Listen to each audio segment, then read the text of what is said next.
This podcast is a member of the Voices of Wrestling Podcasting Network. Visit voicesofwrestling.com to hear the rest of our great podcasts, as well as show reviews, columns, opinions, and updates across the world of wrestling. To the highway in a brand new day. Over the rainbow, gotta let it go. So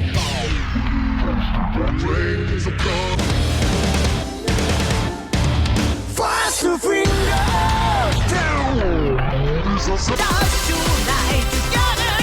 Here everyone is singing.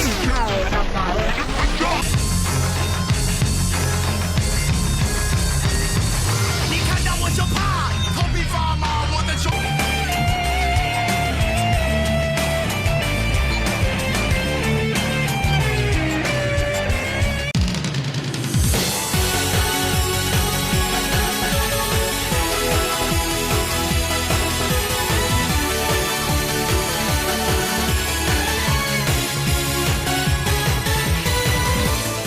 Welcome back to Open the Voice Gate for October 12th, 2021. We are members of the Voices of Wrestling Podcast Network. You can find us on the Voices of Wrestling feed or our own dedicated podcast feed on all podcast platforms and applications. You can follow us on Twitter at Open Voice Gate. If you'd like to donate to the show, click the link in the show notes. It'll take you to our redcircle.com landing site. Click the red box to sponsor this podcast, and you can set up a one-time or recurring donation. No obligation whatsoever, but we would like to thank all of our previous donors. I am one of your hosts. It is your old pal, IMAX Series, joined alongside your other host, my friend Case Lowe. In Case, it's time for the big show, and we're not talking about no more BS here. We've got a lot to cover today, but how are you doing? I'm never necessarily doing well. I was blasting Casey Musgraves in my apartment alone seconds before we started recording this show. So it's a process. It's a give and take in this thing we call life, but I'm looking forward to today's show. I've kind of been this episode has gotten me through my Tuesday. I'm kind of pumped to talk about everything that's gone on in Dragongate this past week, preview what's upcoming this weekend, and talk about our main man Nozawa Wrong Guy. A lot coming up in this show. Yeah, last week was kind of the vegetables, even though it really wasn't the vegetables. It was a whole lot of fun. This week is the dessert. We've got a lot on offer tonight, and starting off, we have Korakuen Hall from the 7th. We have Kyoto KBS Hall on the 9th. A little bit of Dragongate and Noah talk. And then, man, they're right back at it this week. And this has become a weekend promotion other than, Korakuen as of late. Have you picked up on that? Other than Korakuen and the biggest shows of the year, because Gate of Destiny, which is coming up in a few weeks, is on like a Tuesday again. And it completely throws off my reviewing schedule because I'm at a point now in the shoot job where it's pretty hard for me to sit down on a Tuesday or a Wednesday and rub my hands together and go, okay, 3.5 hours of hot fighting coming my way. Like, I just don't have the time to do that. So quite honestly, the Saturday Kyoto shows, the double shots in Fukuoka, I love that these small shows are now on the weekends. It makes my life much, much easier. So I have no complaints with it. I wish a Gate of Destiny or a Final Gate or, anything other than World this year, I think fell on a weekday, and that was pretty annoying. Yeah, it's because everything is somewhat based around the Japanese cultural calendar. So, like, whenever Dead or Alive happens, it's either going to be on, like, the 5th or the 6th during Golden Week. So, we only get 2 out of 7 years where it lands on a weekend, basically, and it's something that usually I love the schedule. I like having the weekends. I like starting my Sunday and into Monday, going through Dragongate shows, like that's a me time. The thing that's killing me is, and we were talking about this a little bit on air, the fact that AEW has moved to Saturdays this week, the next 2 weeks, because of NHL obligations on TNT. Oh boy, I have multiple whiteboards, Case, as you know, and one of my whiteboards is just writing down all the shows coming up and my recording schedules, just because if I don't write it down, I have no way of remembering it. And for the next few weeks, my weekends are packed full of wrestling. I can't escape it. And, I'm going to put the blame on this. I mean, he's been getting a lot of roses thrown his way today for good reason, but I'm putting the blame on this solely on Tony Khan. Tony, you're making my life inconvenient. Well, it's basically like an extended branch of the Dragon system, because I'm sure, we got Matt Sydal versus CM Punk on a Friday show. That is a match that I would book. That's well within case low produce of something that I would like to put pen to paper on and then see in real life. I saw a tweet today, something that this seems like a thought that would pinball around in my head constantly, but I really hadn't put the thought together of, if we can get Shima in this country and get Shima in the ring with Dante Martin, then boy, are we going to be cooking with oil here. It's interesting. Earlier, you said last week was the vegetables, this week is the dessert. I noticed you did skip the meat and potatoes, which I find to be fascinating. But I started thinking about, Matt Sydal and Dante Martin versus Shima and T-Hawk, or Shima and Lindemann. And all of a sudden, I'm rubbing my hands together again. Strong hearts are back, baby. Fly that banner. I realize that will never happen, but it was nice to think about. So just purely off of fantasy booking, extended Dragon System universe, I have no heat with TK, as we were discussing off air. Personally, this Wednesday night Dynamite moving to a Saturday makes my life easier this week. So me and Tony Khan, better than ever, quite dare I say. Our relationship is 2 thumbs up. Hey, the one thing I'll say is that AEW is extended Dragon System because, we're having World 1 versus Suzuki Gun on Friday, Technically, Bryan Danielson never left World 1, even though he joined for approximately, 2 weeks. Of course it's extended Dragon System, and Helico is in the promotion. We're talking about Yave, baby. I was in a very good mood. They need to bring up Angelico and Yave right next to it, and that just bums me out a little bit. He is, if I'm not mistaken, he's a former Dragon Cup winner. What's that gimmick called? The Young Dragons Cup. Thank you, Young Dragons Cup 2010. Also, he's a Yamaha Cup winner. So got a scooter.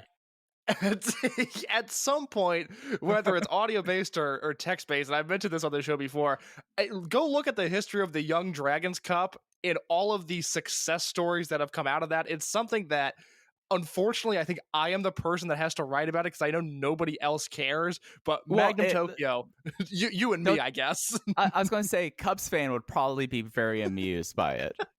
And Rob Viper. Magnum Tokyo, Genki Horiguchi, Yasushi Kanda, Milano Collection, Taiji Ishimori, Rocky Romero, Okada, and Helico. Those are names synonymous with greatness in professional wrestling. It's something that I've always found that facet of Torimon Mexico really interesting, especially the idea that the Yamaha Cup was a tag team tournament, that the idea was that the winners each got scooters, and the first winners were Yasushi Kanda and Susumu Mochizuki, and just the idea of those two M2K guys just going down, the main streets of Nakapan and their scooters, that maybe that's why they had the Razor scooters in M2K. They were so proud about it. They went, hey, Masaki Mochizuki, we're bringing scooters back. And Mochi was like, yeah, no, that's fine. I don't know if you know this, but Yamaha Cup 2006, your winners, Chuck Palumbo and Johnny Stamboli, they are officially Dragon System alumni. We are claiming Chuck Palumbo as ours. Hey, Relic backwards is killer. Real quick, and I know we've got a lot to talk about, but while we're in the Luchaverse, I just want to throw this out there because I don't have another platform to mention this. When we did Greatest Wrestler Ever earlier this year, Mike, and we did that project with Alan Forel over on the Pro Wrestling Torch, you can listen to all of those shows there. I highly recommend it. Were you a Pero Aguayo senior voter? I did not have... I had Perito on my ballot, but I did not have his father. I have been watching, and I like I said, just because of my job and everything going on in my life, I don't have a ton of time to watch wrestling during the week outside of AEW.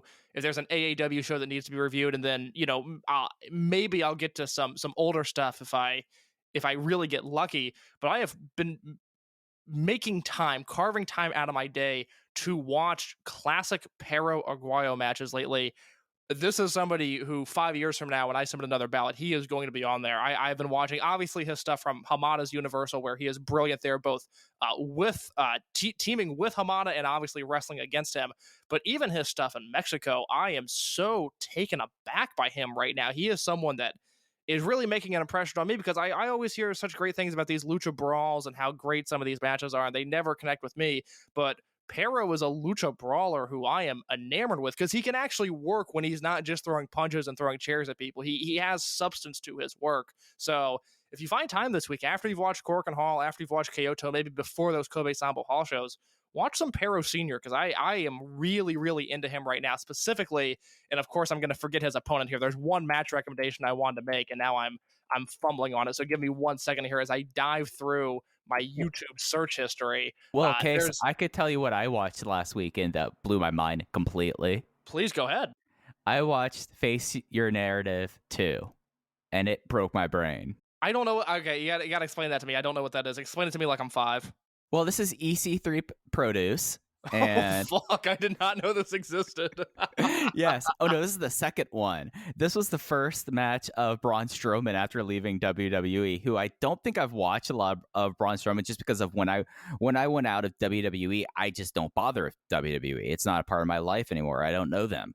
But it is an hour and a half, and it is basically like the closest thing I could say to, and I don't mean this like really like because of things like with politics and being defamatory. It's the closest thing I would say to like truly conservative pro wrestling in a way, just because it's a lot of like EC3 now is just openly cribbing Tyler Durden and talking about self-reliance and controlling your destiny. I know you're not a video gamer, but friends of the show, Chris and Kevin from the Bad Wrestling Podcast, hit the nail on the head. He is basically Andrew Ryan from BioShock as pro wrestler. And here's the thing about the show's case. So it's everyone like around this ring. They film in Orlando, and they light up the show with like RGB light tubes that change colors for whoever's in control of the match.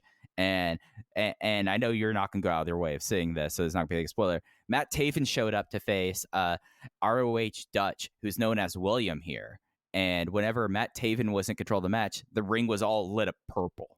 And they have like an omniscient narrator who just is just spouting off nonsense in a very creepy voice. It's like, will they control their narrative, or will they let the narrative control them? And it just was like one of the more insane things I've seen over the last year. That's the kind of wrestling I've been watching outside of what I've been covering lately.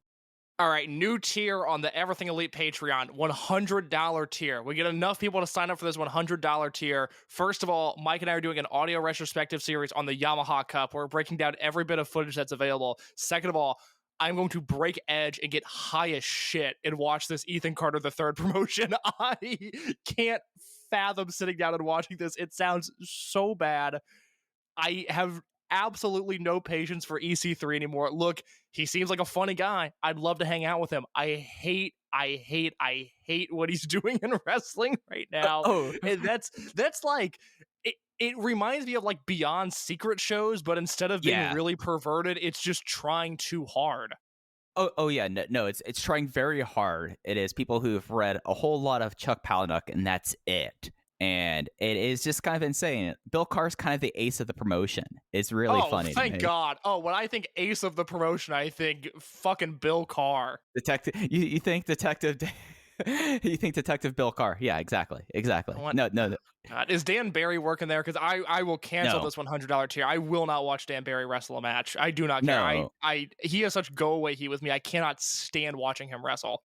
They basically had Pero murder Gentleman Jervis, though. So I mean, you have to take what the essential character, as he's referred to, and the free the narrative shows are. You just have to face it. It's insane. Like there's a rumor that it's all like crypto based, and you know,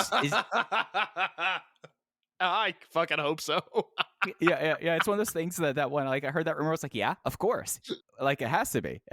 But that's what I've been watching. I cannot recommend it unless you are of a certain mindset, or if you're someone who imbibes. But for me, I have a broken brain. I have bad brains, so I very much was amused by it. And that's the non-Dragon System wrestling I've been watching lately, Case.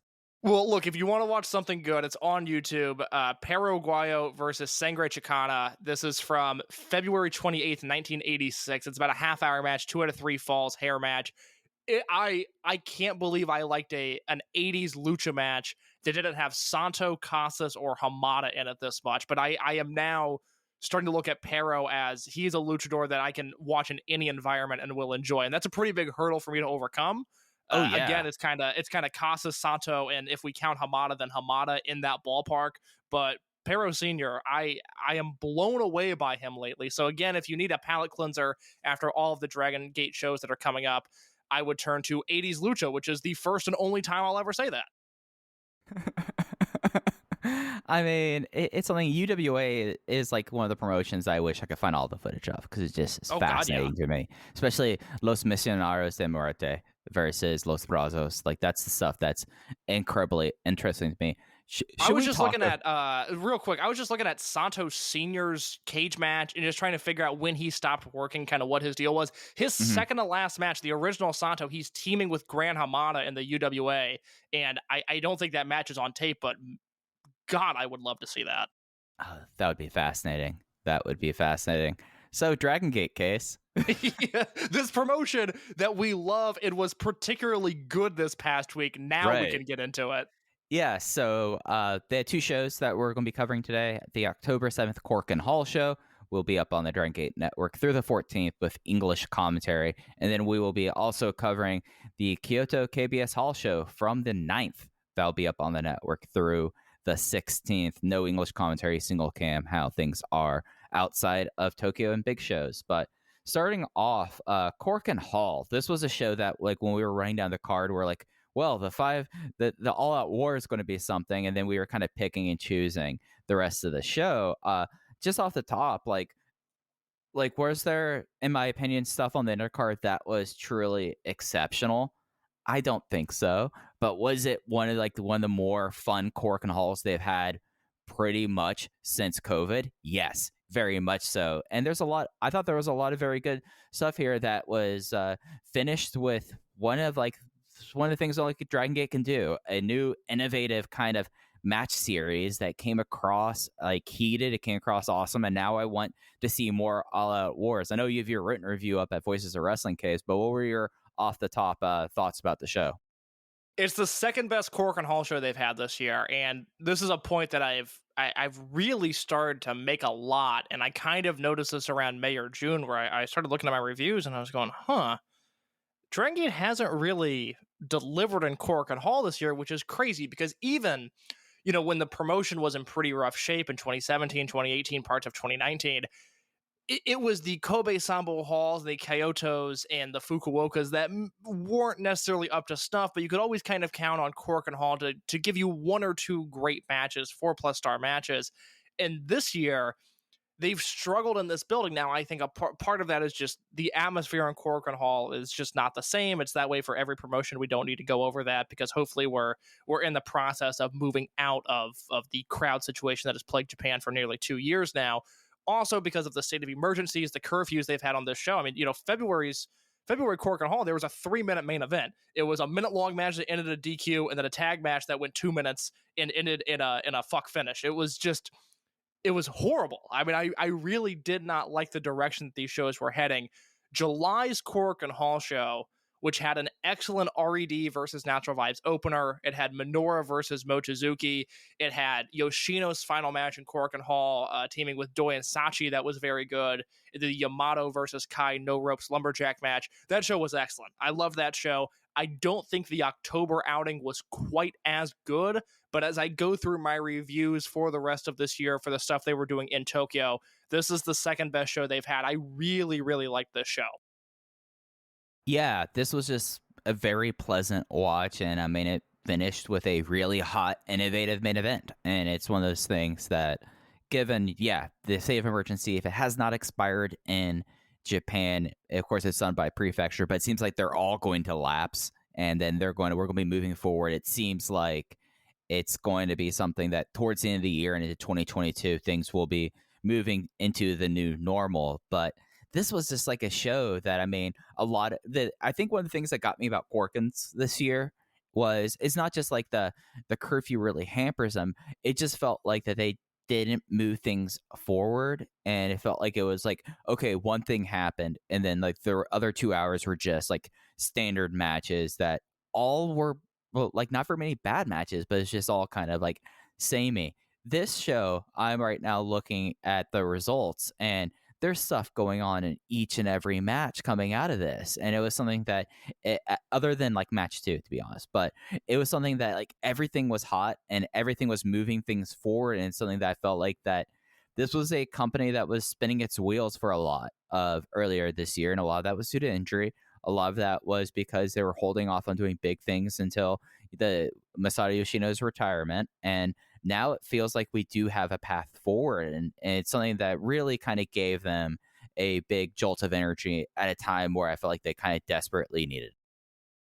Absolutely. There was a lot to like on this show. Even match 2, you have long-term storytelling forming between Masaki Mochizuki, Don Fuji, and Kendo Kashin, as Don Fuji used the bottle opener that Kashin used on a recent Noah show. Hopefully, as the Dragongate Noah relationship grows, hopefully this is the only time that we have to mention Kendo in this discussion. If he comes up again, something that's gone horribly, horribly wrong, and we will be questioning whether or not we want to do this podcast going forward. But like you said, there was just a ton of stuff on this show that not only bleeds into the future, but, continued as we moved into Kyoto this past weekend, where, was that a great show? No, that wasn't a show where I had any great, quote unquote, great matches, but still, that was such a breezy watch. That was such an enjoyable show. And it seems like coming out of this Korakuen Hall, there's some real momentum here. So I'm a big fan of what took place.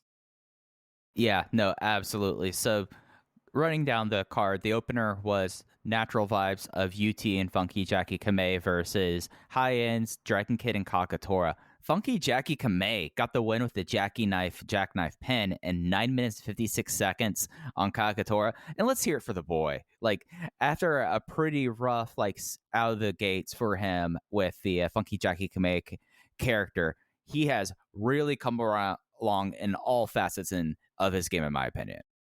We are going to be talking a lot about Kamei on this show. Part of my thoughts I will save as we get into Kyoto and previewing the weekend ahead, but he showed exactly what his role should be here. He and Kagatora wrestled each other down the finishing stretch of this match. Kamei kicked out of a crazy modified Michinoku driver, one of those very Kagatora-specific moves where if anybody else tried to do it the way he did, I think they would hurt not only their opponent, but also themselves, but Kagatora figures out a way to do it.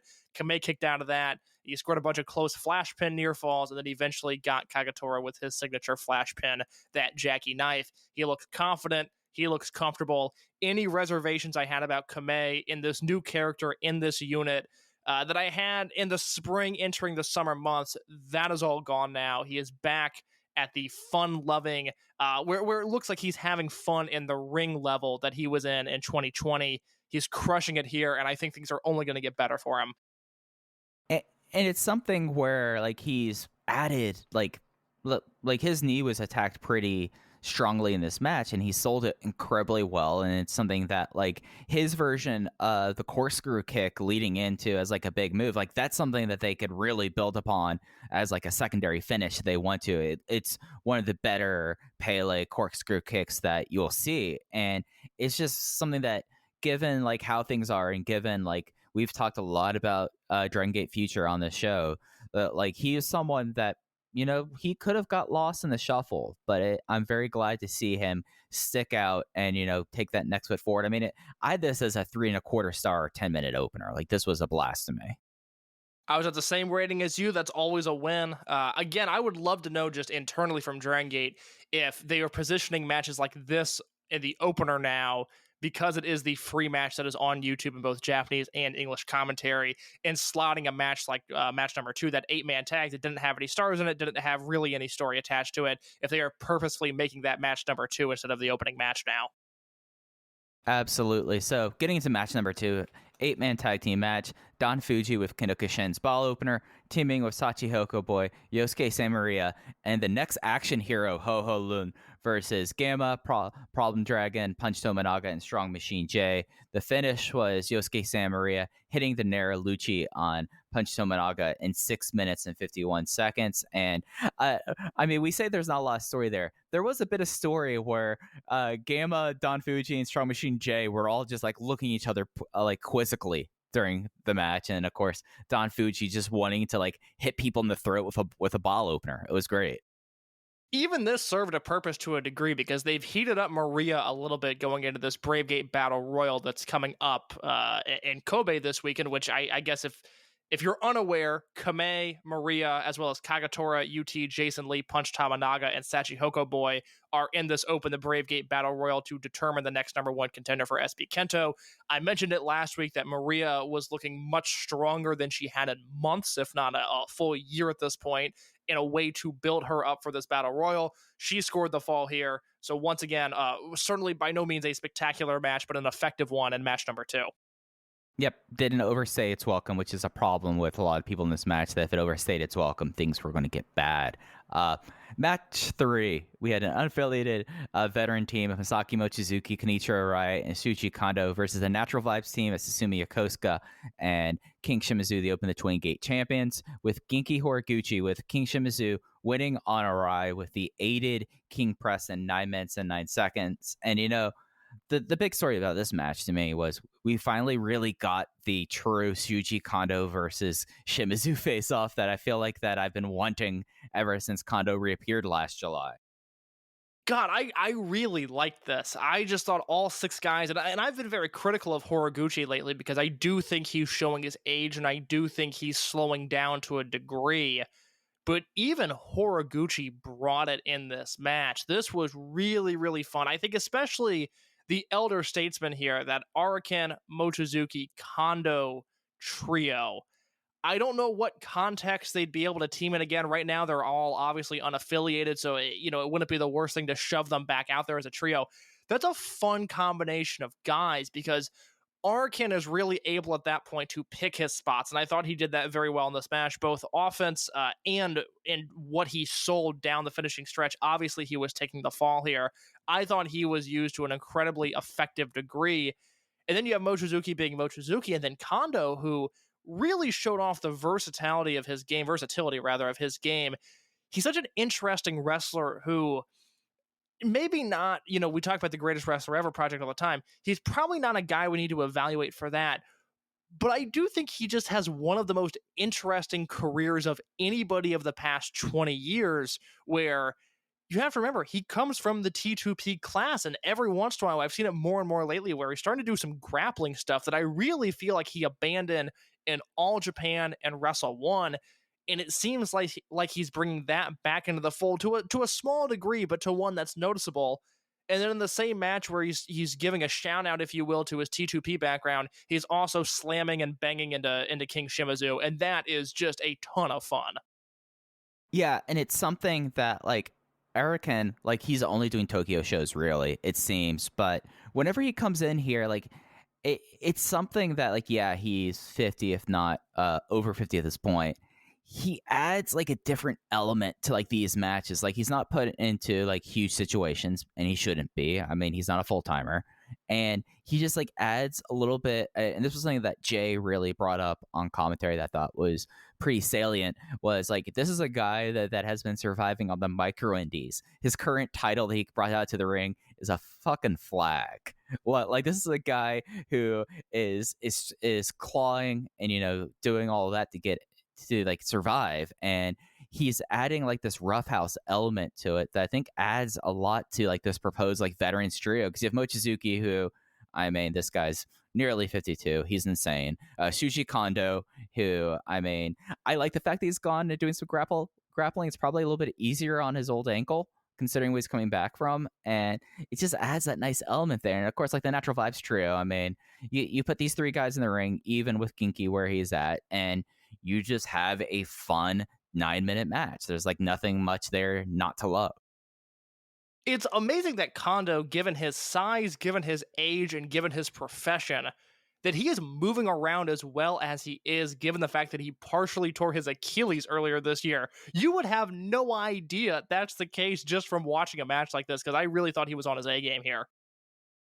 Yeah, no, it's something that I'm constantly like kind of keeping an eye on, just because, like, I mean, he's not a young guy, and I mean, he's not a small guy. And, whenever you see like ankle injuries and like especially Achilles tendon injuries with someone of that size, you wonder about like, oh, is this going to really affect them long term? And it seems like that it's not as much, and he's working smarter. And it's something that, as much as Shuji Kondo and this promotion as we can get, I will be a happy camper. So that's really great. But Case, we got to talk about this post match here, because when we talk about like this was just like one of the more exciting Korakuen Hall show, I never thought that seeing Kenzo Suzuki back in a Dragongate ring would bring me so much joy because of just how insane this was. Did you like this angle? Because we haven't talked about this show at all. I have no idea what you thought of this. I would like you to go first and kind of run down your thoughts on this. Yeah, so Kenzo Suzuki comes out. He has on like this military coat, a beanie hat, and sunglasses. He rips all of that off, and he's just standing around, and I guess in his ring gear without a shirt on. And he's someone that he hasn't had a match since 2019, and it shows. I'm just going to say that nicely. I think that's a nice way to put it, Case. He had a healthy quarantine. My man was getting comfortable. Eating well. And he immediately like played to the crowd like a crazy person. Most of the crowd's going like, all right, what is this person here? Which for me amuses me greatly. Whenever like this stuff happens where it's like, oh, this is like an established star of some renown. I mean, it's Kenzo Suzuki. It's not, this is not like somehow Giant Baba came back from the grave and appeared in the ring here. And just like the way he was on the way that he was on the microphone, like addressing Natural Vibes, saying, hey, the next Twin Gate champions, I know who the next Twin Gate champions are. You will be seeing the next Twin Gate challengers in Kyoto. It just was so bizarre. And like the only one that he knew of Natural Vibes was Susumu Yokosuka, and Shimizu was just completely like both corpsing and playing like, how does he not know me very, very well? And he slapped Genki Horiguchi and he left. Just tremendous stuff. Like, it amused me. Like, is this like one of those like all-time wrestling segments? No, not at all. Was it profoundly weird at the time, especially as someone who did not watch this live and caught this later after I knew what was going to happen in Kyoto? Was it weird? Incredibly weird. Did I enjoy it? Immensely. I thought this angle was awesome. Now, I have a question for you before I get into my thoughts here. How would you describe, I guess from a kayfabe perspective, what Suzuki's role is? Would you say he's like a hired gun by the Amazon show director? I think he's I think he's in the pocket of Big Sponge. I think he's in the pocket of Big Sponge. That is, of course, the unit that we neglected to build last week, is who is Big Sponge bringing in. I guess I just logically, I'm trying to figure out, like, okay, I love that he's here in this role. He doesn't need to wrestle. Let's pray to whatever you believe in, that he doesn't step foot inside the ring in a bell-to-bell capacity. I love that he's essentially a hired gun for Amazon who is bringing in these pro wrestling Noah guys, which we'll talk about when we get to Kyoto. But this angle in Tokyo specifically, he comes out, and if you watch the show but didn't watch the English commentary version, really go back and watch the Natural Vibes versus Veterans 6-man, because one, Haoh Loon crawls up to the balcony during this match, gets on the headset, is breathing super heavy, and goes, oh, what did I miss? Which is just funny because it's Haoh Loon. I don't know how to describe it, but it was very funny. And then Kenzo Suzuki comes out, and Jay does such an amazing job on commentary all the time of walking us through this, translating things in real time, making sure we know the history of what could happen, and narrating what is happening. We've known Jay for a long time. We talk to him, somewhat often. He's not the most expressive man in the world. Even when he's commentating, he's pretty even keel. It sounded, at least to me, like there was a genuine amount of fear in Jay's voice of, oh my God, what is Kenzo Suzuki doing in the impact zone? Basically, he sold it very well, because he naturally probably didn't know what it was. He was like, what the fuck's happening here?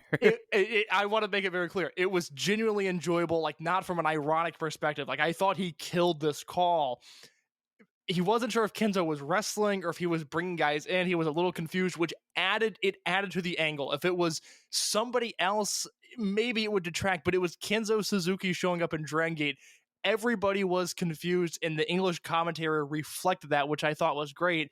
He makes fun of Shimizu not knowing who he is. He gives his respect to Susumu Yokosuka because he's Susumu Yokosuka. And then Kenzo Suzuki slapped the shit out of Genki Horiguchi. I thought this angle was a no doubt home run. I don't say this facetiously. I don't say this ironically. I thought this was a great angle. And I'm glad that who is being brought in because at least for me, that delivers on my expectations. Those are two guys that I'm really excited to see in the Dragon Gate ring. I'm so glad that what was teased ended up being delivered because I would have hated for this Kenzo Suzuki angle to go to waste. And luckily it's not in the follow-up. Yeah, no. And of course, like picking the right person to slap the crap out of, like Genki Horiguchi, you know you're going to get the right like facial expression and selling out of it. Just he paintbrushed him. He obliterated Genki. I was so taken aback by it. Real quick, it would not be the Open the Voice Gate podcast if we didn't do some cage match diving here real quick. So for anybody that doesn't know, Kenzo Suzuki has wrestled for Dragon Gate before. If I have this correct, he was basically an assistant for Muscle Outlaws. How would you describe his role within that unit? Hired gun. Thank you. Yeah.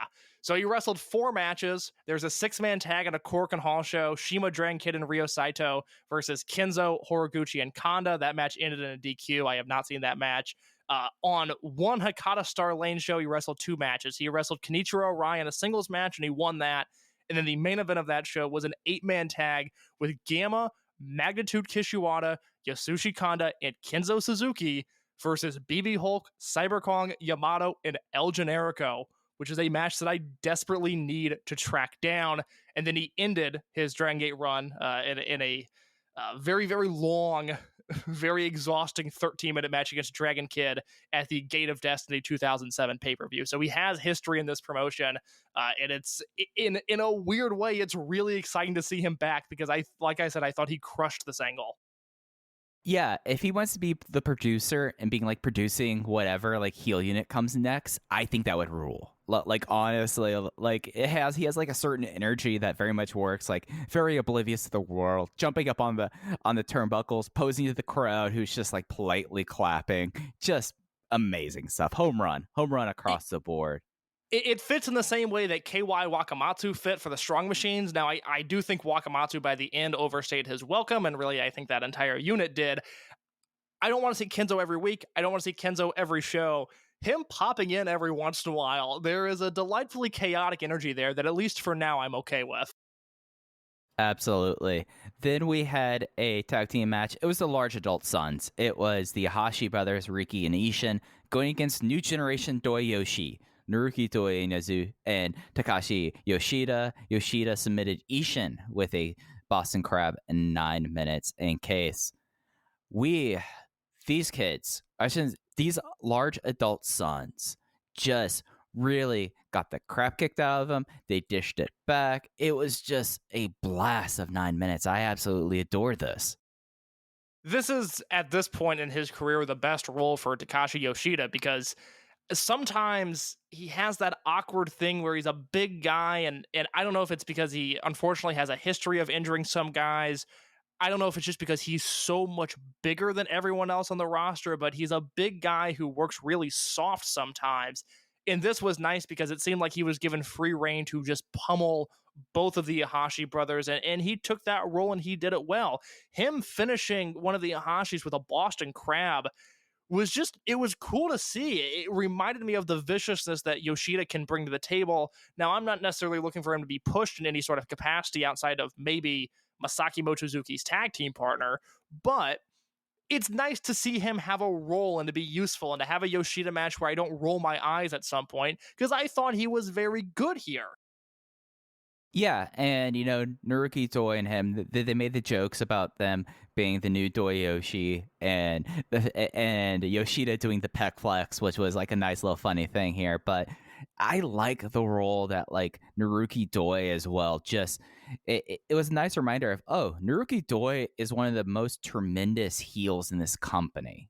When like you think about the roles he's been in, and just like the way that him and Riki just teed off on each other, and then his nasty camel clutch that he did both here and in Kyoto. just nasty, like really wrenching back. And it's like exactly the kind of stuff the Hashi brothers should be doing. The Hashi brothers still come off like absolute stars. Their ring, the work in the ring, fits to where they are, and they don't look like they're out of step here. And it just was there's few things in Dragon Gate that I love more than veterans versus rookies matches. And was this as good as 12-1 2016? No. But was this a match that I'm like, okay, hell yeah, this match, I'm glad this match happened. I'm glad this match got 9 minutes. Absolutely. I need you to check me here, Mike, because I've talked about in recent weeks how I think at this point, young Dragon Gate wrestlers, just as a concept, is my favorite thing in wrestling, where it seems like at this point they have fine-tuned their debuts to such a degree that they all come out of the gates hot. And then most of them seemingly go through a sophomore slump, and it's whether or not they can survive that is interesting. We're still very much in phase 1 of the Hashi brothers' career. I'm loving everything that they're doing. I'm excited for all of their matches. I'm going to ask you a question. You can answer it in 2 parts. 1, whether it's fair, and 2, whether or not you agree with it. In my written review over at voicesofwrestling.com, I compared Riki Ihashi's charisma to that of an El Generico or a prime Daisuke Sekimoto. Is that fair? And do you agree with it? I really see the El Generico part to it. Daisuke Sekimoto, I can't. Me. Yeah, you're the wrong guy to ask. You are. I gotta get 4L on the phone to ask him that question. That's my bad. Right. But do you see the El Generico comp to some degree? Oh, absolutely, absolutely. And he's someone that the surprising thing about him, like he's tremendous at selling. He's going to get like some crazy crowd calls at the tail end of this year when we're allowed to have fans vocally emote. But he's got something that you can't teach there. Like, I absolutely agree with you in this. And one other thing, heavy hands. He has heavy hands. The chops that he dishes out sound brutal. Yeah. Oh my God. I mean, he's got that. I love, and this is in the dorkiest part of wrestling analysis there can be, but I do love when guys start to develop their own chop. Obviously, Yoshino had the wicked overhand baseball throw. You've got guys like Fuji that go for the throat. And Riki Ihashi already has a very signature chop to him. It could fit on a t-shirt like Ken Griffey Jr.'s Swingman logo. Now that I said it out loud, I would like to see that shirt designed. If anybody wants to make that, please let me know. I will buy one. It's very unique. It speaks to him. Obviously, Ishin is great. He's really blown me away doing a more, for lack of a better term, flamboyant gimmick, given just the bull and china shop sort of vibe that he gives off, both in his look and the way he wrestled as a future prospect. Now he just has all this flamboyant charisma that is so shocking to see. But then you have Riki, who I am just absolutely in love with. He is not only jumping off the screen, he is crashing through my television set and forcing me to watch all of these matches with my utmost full undivided attention, because I think he is as bright of a prospect as Dragon Gate has, other than Sp Kento. Yeah, and because of his background, he is a brighter prospect than Sp Kento. Yeah, I mean, I don't think this guy has eaten a carb in like 15 years. Like, look at those abs. Look at those abs. Like, this is someone tailor-made for what the Dragon system and their fan base really wants here. And it's one of those things that with how just fine, aggressively fine a Dragon Gate undercard can be. Whenever I hear the intro of the Hashi brothers, I perk up. I would get an Hashi brothers t-shirt immediately. Make sure you include a pink boa in the fan there, because as you are a Riki guy, I'm an Ishin guy. I think Ishin, it's something that, like, in this promotion, I think him being like a little bit bigger, the bull in the china shop thing, I think that he's someone that, like, the big boys in the Dragon system, they've really started to come along. We're starting to get some more of them here, and I think he's another great person to add to that lineup. Summer Adventure Hoss League, it will be my final contribution to this discussion. We pitched a few months ago Summer Adventure Technique League, which I am thinking about constantly. I want that to be a thing so bad. If we can't do well, for lack of a better term, Yave flying Helico over, then let's do the Hosses. We don't need to fly into Helico over. We don't need to. Look, he's boys with Ultimo. That is closer to happening than you think. Yeah, I know. And I will opine about what being a good Yaveo and what being a bad Yaveo is on a different show, because Angelico falls into that latter camp. Semi-main event, 6-man tag, high-end versus R.E.D, Yamato, and Bensuke of Benkei and Keisuke Okuda versus the R.E.D team of BB Hulk, Kai, and Haoh. BB Hulk won with 2 first flashes on Yamato, clean in the middle of the ring in 13:33 post-match. Yamato got really angry about this and was like, this is happening, and Hulk wanted no part of it. But that would be resolved by the time we got out of Kyoto. But let's talk about Haoh trying to antagonize Keisuke Okuda. And this is a guy, he did not have a very good Korakuen Hall show, I would say. In ring, in character, rough night for the Black Panther. No, he reminds me of my job. He's the youngest one there with the biggest mouth, and every once in a while you find yourself on a hot streak, and then something goes horribly wrong, and all of a sudden you're really questioning your worth. All of a sudden you're going, oh, maybe I should have stayed quiet. This was a bad idea. Look, we obviously all wanted Keisuke Okuda's Risen fight to go better than it did. It was a first round TKO in about 90 seconds for those that did not see that. And my man Haoh, he stepped right up to the plate and he said he was going to knock Okuda out in this match as well. Unfortunately, that did not happen, but I was very entertained by the pre-match promo that he gave this time around. Yeah, absolutely. And then, the rest of the match, I felt like this was okay. But like, this was not a bad semi-main event. It just was something that we got a lot of Hulk and Yamato preview. Hulk and Yamato, they managed to pull it off once. I'm not confident about it happening in 2021, but I thought it was all aggressively fine, to be quite honest. Yeah, I guess I can give my Hulk and Yamato thoughts now, because this match and the match in Kyoto were basically the same match. I mean, different guys were in it, but it accomplished the same goal. There's 2 points I want to make about Hulk versus Yamato. One, their chemistry has been all right. Like, it is very clear that there is a good match within these two's capabilities, given their age and injury history. But even in the 2021 context, there's something here that I'm on board with. Do I think it's a 20-minute Dreamgate match? No, I don't. I kind of think it's like a tag match that over-delivers on a Fukuoka show, but we'll deal with it. It's going to headline one of the biggest shows of the year. I have to get used to it. The thing about the build and why it's really hard for me to come on here, I can't rip this apart. Look, I am uncomfortable at the idea of BB Hulk challenging for the Dreamgate belt, not because I'm the safety police, but just because I don't know what that's going to look like. And in a company where it feels like there's so much momentum with your 30 and under crowd, it's really weird to me that Hulk is now getting a Dreamgate shot. I get it. There's a generational story there they want to tell.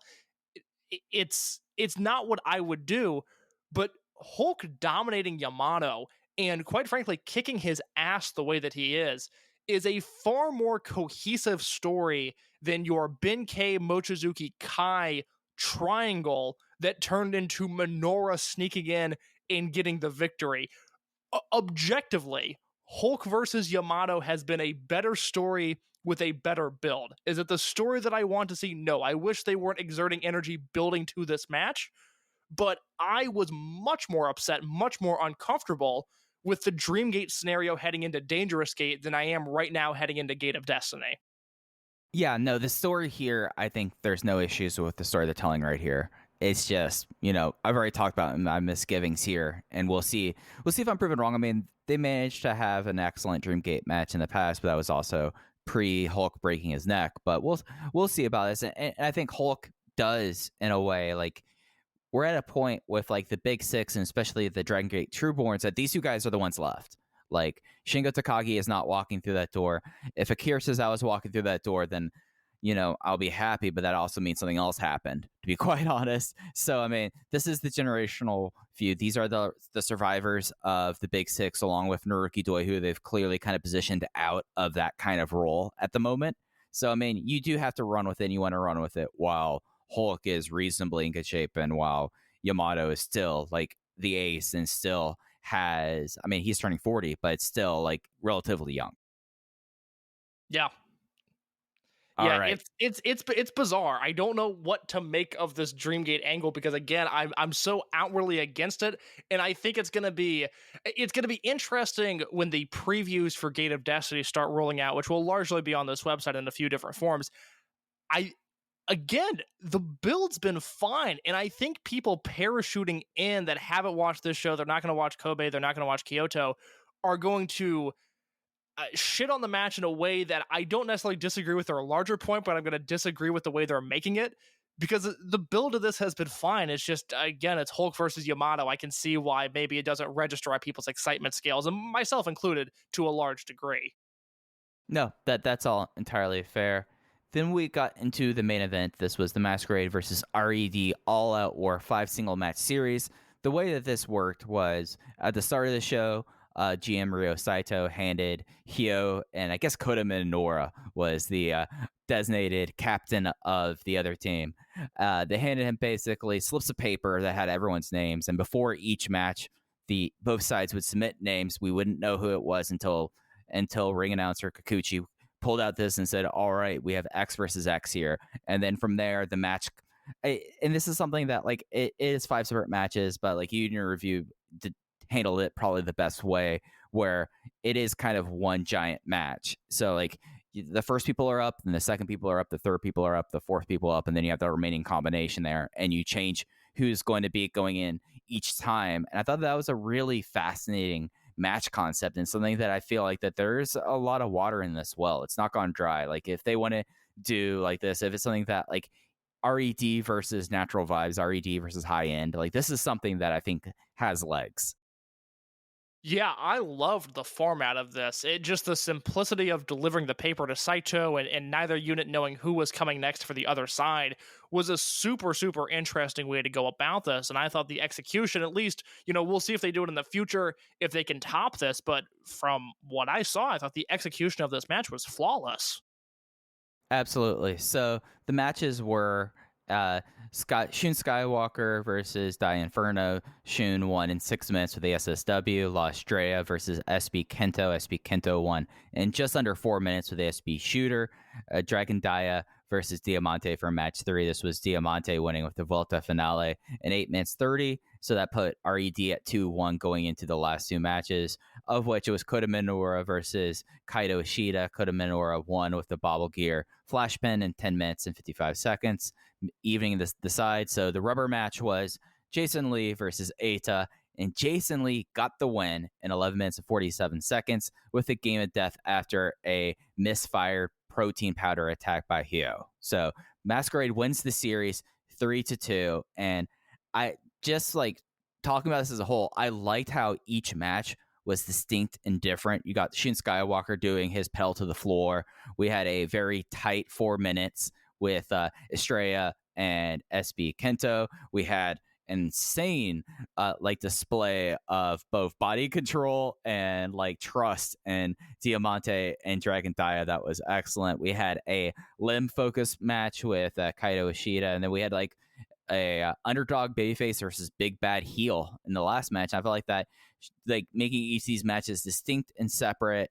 I mean, I did do star ratings for each match individually. I know you went 4.25 in the review, and I would have to agree, like as a whole, this was a win of a concept here. Well, what was your star ratings on each individual match? I don't think you gave those yet. If I did, I apologize. I missed them. No, I didn't.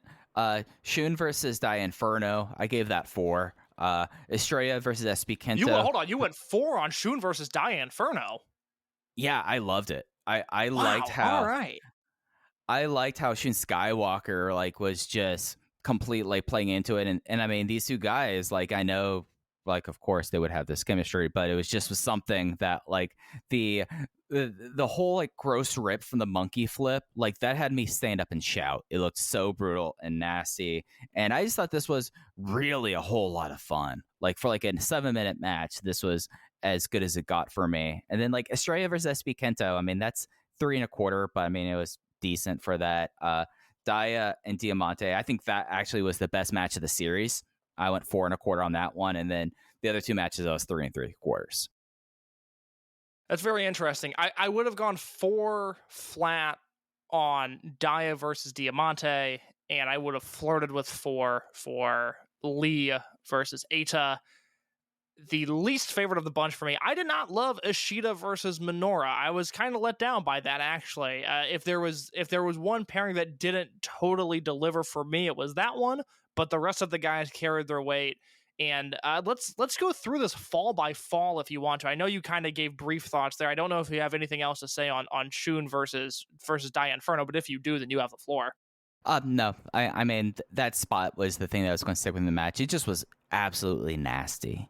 Like, yeah, it played into a side of Daiya Inferno that it was nice to see, because I think given that gimmick, given that look, sometimes you expect him to be a little more vicious than he is. And being in there with Shun, who is basically going to give you a shoot monkey flip, it brought out a side of Inferno that a year into this gimmick, it's nice to see that was finally brought out of him. Absolutely. And then Estrella versus Sp Kento. I mean, this is Estrella's first singles fall he's taken in the company. Jay brought up the fact that this is not a guy who has very many singles matches. I think his only other singles match was his debut match where he defeated Susumu Yokosuka. I thought this was like fitting, you know? I mean, it was something that, SBK, he didn't exactly run through him, but it was something that was like, no, SBK is the Brave Gate champion. He handled him pretty comfortably there, and I felt like that was the right call here. Sp Kento took Estrella down with a double leg at one point, and I wanted to stand up off my couch and applaud, just because I forget that this guy also has an amateur wrestling background, and given how charismatic he is, how good of a brawler he is, and how technical he can be, he just dropped down and took Estrella off of his feet so quickly, and I got so excited once again. There was something new for me to like about Sp Kento. Every single month I'm like, oh, he can also do this. It's not fair, Mike. He's just on another level. And if that wasn't good enough, to me, he ended up tapping out Estrella with the SB shooter. The finish should have been him, as Estrella went for like a springboard back handspring. Sp Kento caught him and in one motion hit a bridging German suplex. That should have been the finish, because that was, that's what veterans do. That's major league top-notch stuff, and Sp Kento killed it there. That was a very fun, very short.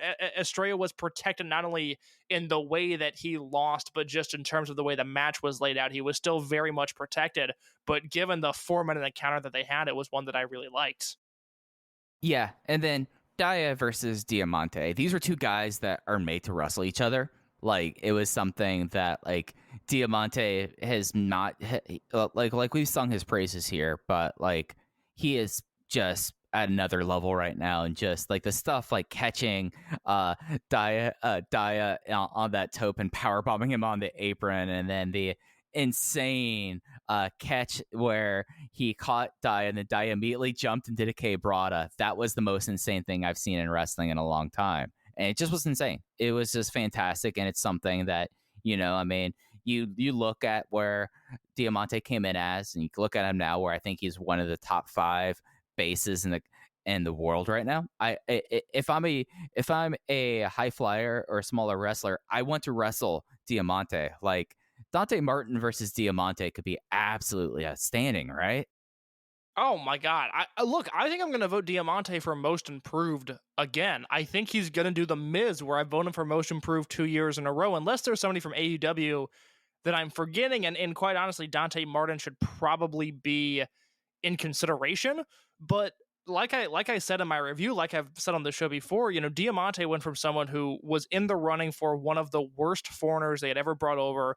He was Ultimo's buddy. He was there to wrestle Ultimo. And I just thought he brought absolutely nothing to the table. And then once they reset the promotion, once they came back from their empty arena break in July of last year, he slowly started putting the pieces together. And when we turned the calendar over to 2021, it's like, hey, this Diamante guy is kind of good. And Mike and I were having discussions about it. Again, he was our most improved wrestler last year, because by the end of the year, he was crushing it.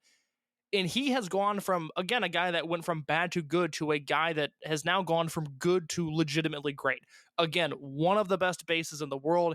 He could go to Mexico. He could go to the U.S. Independence. He could stay in Japan, obviously do what he's doing. He is one of the best bases in the world. He was phenomenal in this match. He was vicious. He played off of Dragon Daiya well.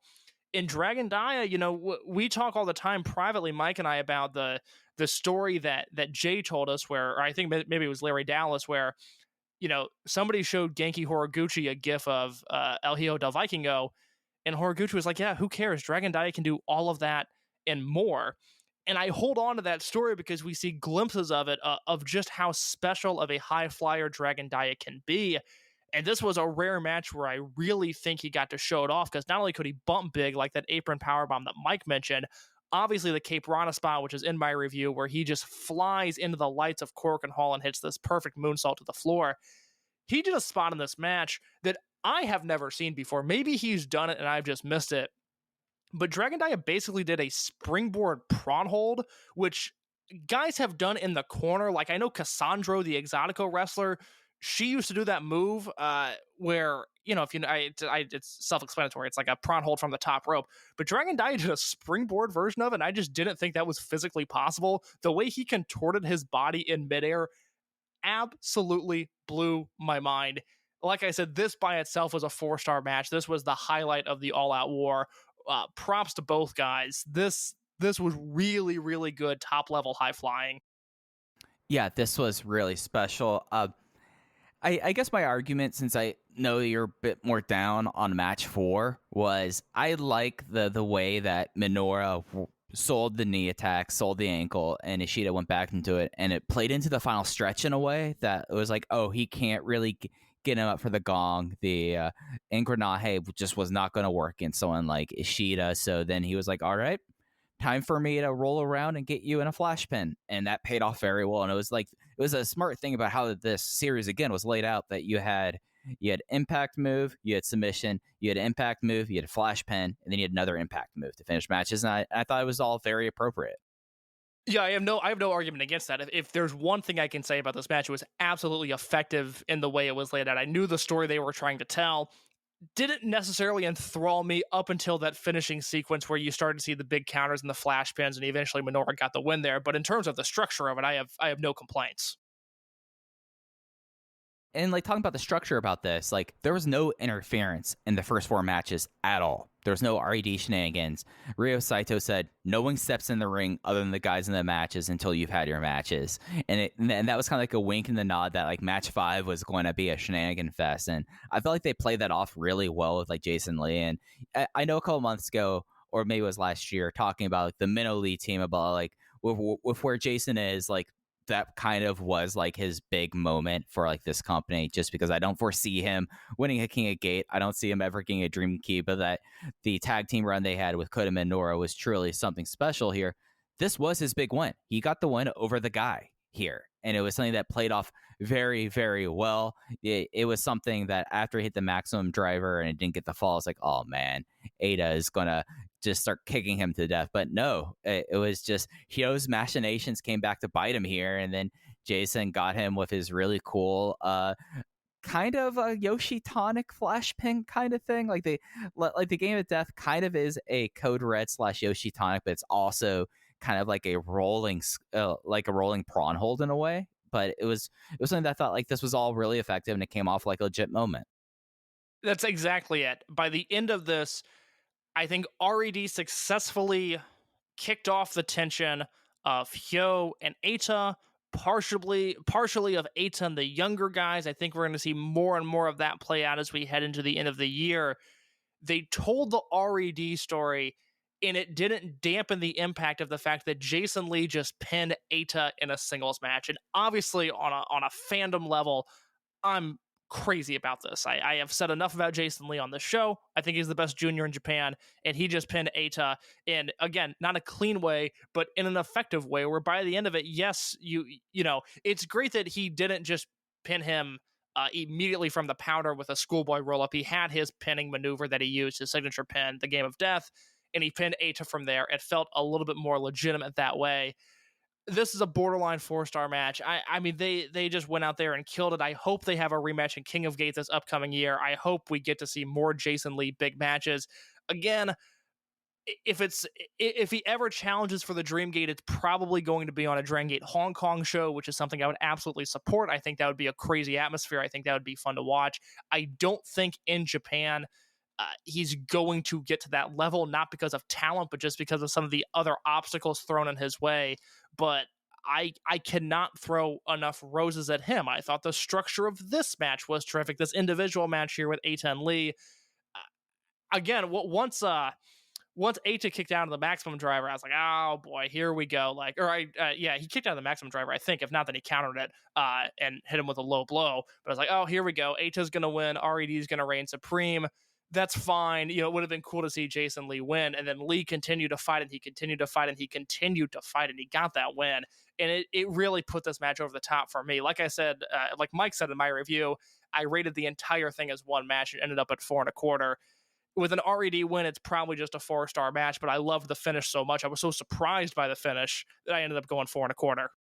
I mean, he broke out a Canadian destroyer that Jay lost his mind. It was nuts. That was a crazy Canadian destroyer. That's a move that's been done to death. It never pops me anymore. Jason Lee does it. I lost my mind. Jay lost his mind. It was absolutely terrific. Yeah, and then in the post-match, Eita was pissed at Haoh, but Daiya grabbed the microphone and said, I'm done with this whole Daiya Inferno thing. He almost doxed Daiya Inferno. He almost said who it was, but Shun Skywalker had to pull him away. Cracked me up here. Maybe Masquerade are good mic workers. But that's set up for the what they're saying is the final confrontation in November at Korakuen. Dragon Daiya versus Daiya Inferno. They say it's the final confrontation, but I think everyone watching pretty much knows where this is going to go to. But I'm stoked for it. I'm glad they're going this direction finally, and I thought that was an incredibly appropriate way to end this very fun, one of the best Korakuens they've had all year. Yeah, it's interesting. That next Korakuen Hall show is going to be on Friday, November 5th, so it is 2 days after Gate of Destiny. So it's not one of those where they can do kind of a non-finish there and then squeeze a mask versus mask match onto Gate of Destiny. I wouldn't be surprised if this is the end of Inferno at this November Korakuen. Maybe we don't get that mask versus mask match. Maybe in the eyes of Dragongate, it's not necessarily worth such a prestigious stipulation. I don't know anything for certain, but I can certainly speculate on that maybe Daiya just wins this match and then he chooses to unmask Daiya Inferno, and then we're off to the races with whether he stays in R.E.D, whether he wants to do his own thing. I think we'll find out very soon after that. But I'm in a mindset now where I wouldn't be totally shocked if November 5th is the final time we see Daiya Inferno. I just think that they would want to mirror Dragon Kid and Darkness Dragon. Like that's just a part of me that I just can't shake. Like I could totally see it. I could even see Inferno after losing this mask ripping off it and being like, screw this, I'm going back to, or I am who I am, Like I can go both ways with this. I mean, they still do have another big show in November though, and having an Apuestas match at Gate of Origin would not be a bad idea considering how those shows usually go, and you don't have to burn another title match if you burn that Apuestas match that seems like it's earned at this point. Gate of Origin's interesting. I kind of forgot that was tucked away at the end of November now. I certainly do not hate the idea of that headlining Gate of Origin. I'm going to stick to my guns for now and say, with the information I have now, when we're recording this on October 12th, I think November 5th is the last we see of Daiya Inferno, but Mike has my gears turning with the Gate of Origin mask versus mask match. That would be very fun. I just like to, I like to ask if or what if. Those are the kind of things I like to do, Case. So any other big thoughts? You're like Ethan Carter III. You're asking the right questions. You're not letting them control the narrative. Oh no, I control my own narrative. Exactly. You have LED lights that signal what you're thinking. It's amazing. I mean, now you're getting me thinking about that show again. And we're it's amazing that, if you go back, and I'm not someone that loves a ton of comedy and wrestling, but the original NXT, whether it was intentional or not, I'm not sure, but there is a ton of comedy on those shows that I genuinely love. And if you go back to the season where Derek Bateman is the rookie and Daniel Bryan's his pro, those two are legitimately funny on that show. And you go, oh my God, Derek Bateman's so underrated. How does WWE not do anything with this guy? And then you realize, no, that was actually the best run of his career, and everything from there, including his original TNA run. Sorry, Garrett Kidney. Everything from there has been such a massive letdown. He was actually perfect being a goofball and being Derek Bateman and that being it.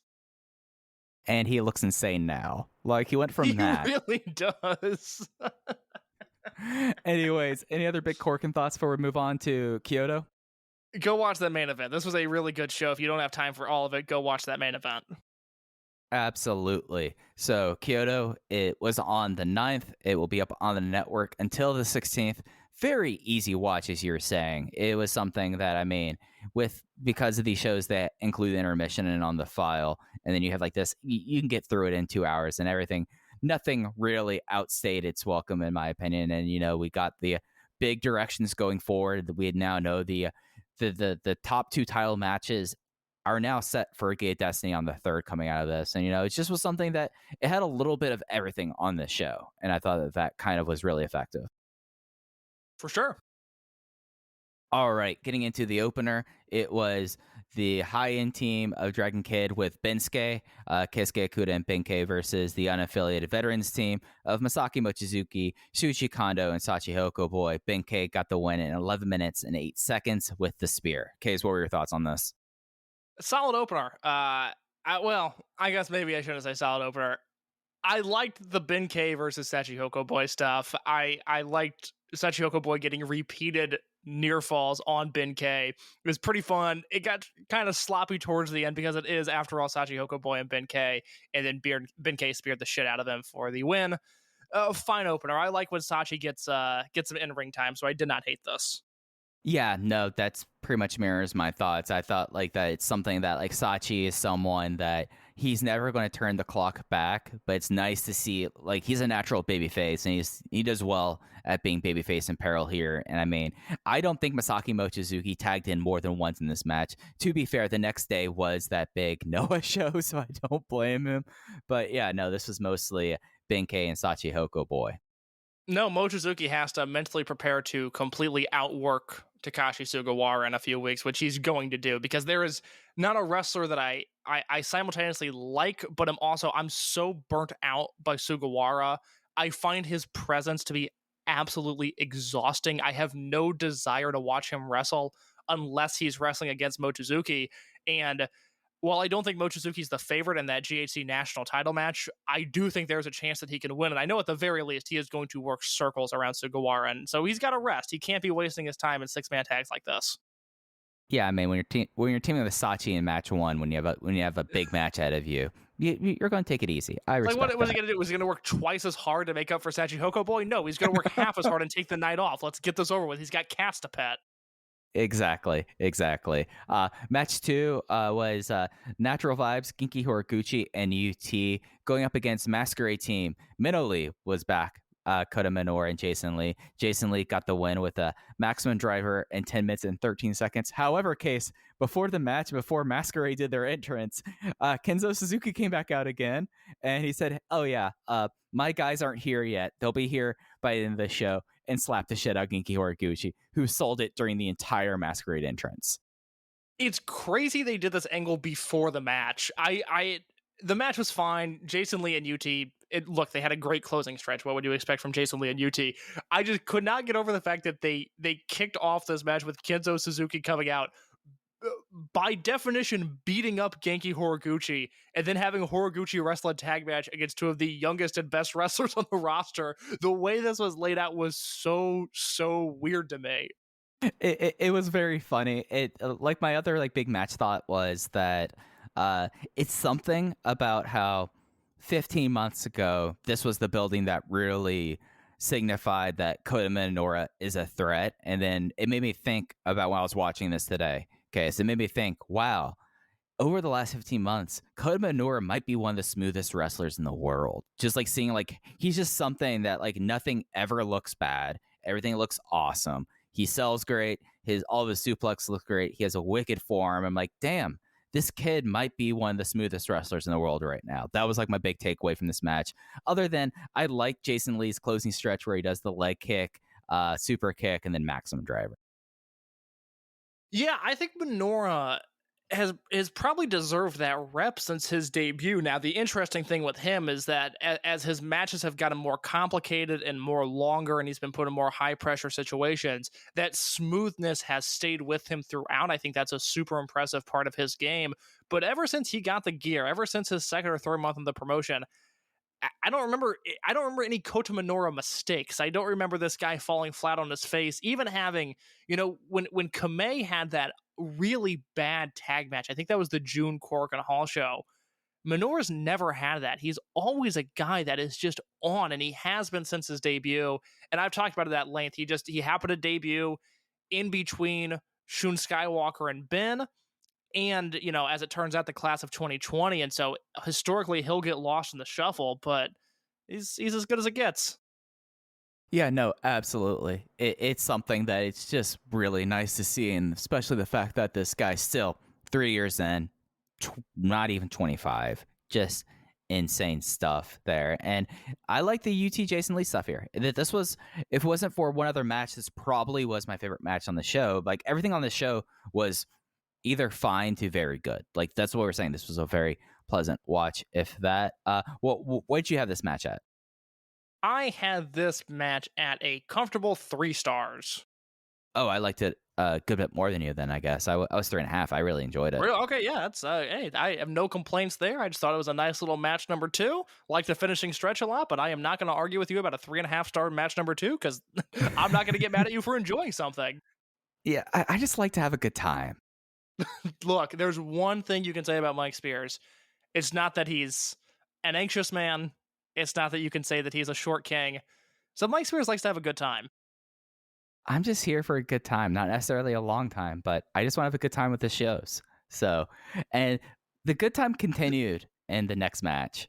We almost lost you. We almost lost you at those Kobe Sambo Hall shows a few years ago. You really almost put that here for a good time, not a long time to the test, because you're like, I'm not having a good time, and I haven't been here for a long time. Maybe it's time we push the panic button.